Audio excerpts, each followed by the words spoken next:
भक्तों, जो श्रीमद् भागवत जी का 18,000 श्लोकों में से महत्वपूर्ण जो प्रथम श्लोक है उसका पठन करते हैं और आगे के जो 2-3 श्लोक हैं मैं आपको सिखाने की प्रयास करूंगा, जिससे आप कथा वक्ता उसमें और भी प्रवीण हो सके और व्यासपीठ पर से जो आपके सामने श्रोतागण बैठे हैं उनको कैसे समझाया जा सकता है, मैं आज आपको सिखाऊंगा। चलिए प्रथम श्लोक से शुरुआत करते हैं। आइए श्री कृष्ण परमात्मा के चरणाद बिंद में प्रणाम करते हुए प्रथम श्लोक का पठन करते हैं। सच्चिदानंद रूपाय विश्वोत्पत्त्यादि हेतुभे तापत्रय विनाशाय श्रीकृष्णाय वयं नुमः। सच्चित और आनंद, ऐसे श्री कृष्ण परमात्मा के सच्चिदानंद स्वरूप के श्री कृष्ण परमात्मा के चरणाद में हम कोटि कोटि नमस्कार करते हैं, जिन्होंने विश्व के उत्पन्न, संहार और स्थिति तीनों कारण में आदि दैविक, आदि भौतिक और आध्यात्मिक तीनों प्रकार के दुखों का निवारण किया। ऐसे श्री कृष्ण भगवान के चरणों के अंदर हम कोटि कोटि नमस्कार करते हैं। दूसरे श्लोक के अंदर कहा गया है, यम प्रवजन्तमनुपेतमपेत कृत्यम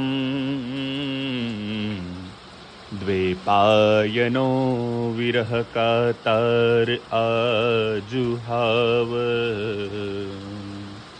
पुत्रेति तन्मयतया तर्वोऽभिनेदुस्त्वं सर्वभूतहृदयं मुनिमानतोऽस्मि। जिस समय में श्री सुखदेव जी महाराज के यज्ञोपवीत संस्कार भी नहीं हुआ है, उसी समय में श्री सुखदेव जी भगवान को वैराग्य उत्पन्न हुआ है। वैराग्य का अर्थ होता है भगवान के भक्ति के अंदर लीन हो जाना। सुखदेव जी का अभी तो जन्म हुआ है, उनको गाथा और भाथा की जानकारी भी नहीं है। उनकी छोटी सी उम्र के अंदर सुखदेव जी भगवान को, जो सुखदेव जी है उनको भगवान की प्राप्ति करने का एक मौका प्राप्त हुआ है। भगवान है ना, वो हर किसी को प्राप्त नहीं होते हैं।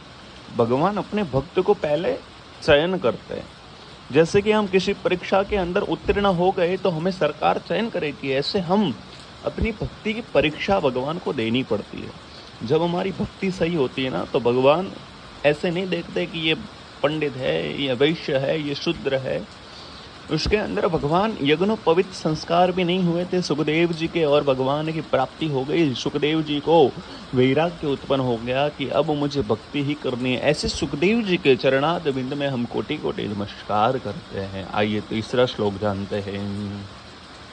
नैमिषेषु तमाशिनमभिवद्यात् महामतिं कथामृतरसास्वादकुशलः शौनको ब्रवीतः। भगवान की जो कथा है उनका श्रवण के लिए जो शौनक आदि ऋषि है वो नैमिषारण्य के अंदर विराजमान सुत जी को नमस्कार करते हैं और कहते हैं कि हमें इस कथा का श्रवण आप कराविए, क्योंकि रसास्वाद कुशल है। जिस रस को जानने के लिए शौनक आदि ऋषि मुनि बहुत उत्तीर्ण हैं।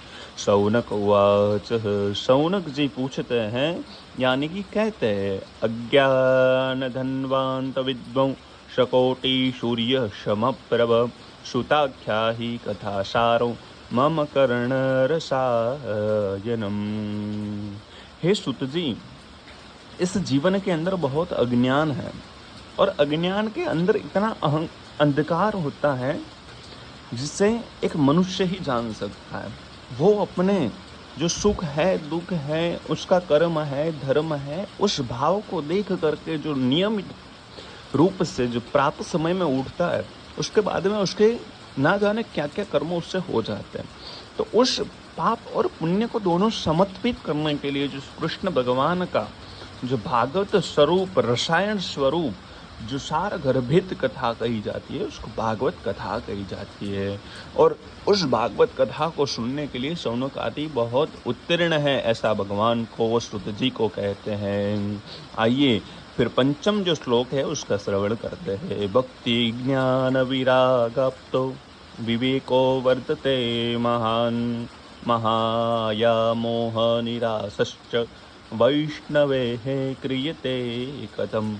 इह घोरकलो प्रायो जीवत्ताश्चाशुरतागतः क्लेशाक्रान्तस्य तस्यैव शोधनीं की परायणम्। भक्ति ज्ञान और वैराग्य से मिलने वाले विवेक की बुद्धि को महान कहा गया है। और जो वैष्णव संप्रदाय है हिंदू धर्म के अंदर, वो अभी बहुत पीड़ित हो रही है। जो कलयुग है उसका प्रथम चरण ही अभी शुरुआत हुआ है, लेकिन जो आसुरी शक्ति है उसका जो स्वभाव है उसके कारण मनुष्य कई प्रकारों से दुखी हो रहा है। कोई बंधन खाने में पड़ा है, किसी के घर पे पुत्र का जन्म नहीं हो रहा है, किसी को विद्या में मन नहीं लग रहा है, किसी को अच्छी सी इनकम नहीं हो रही है, किसी को जो पद मिलना चाहिए वो पद नहीं मिल रहा है।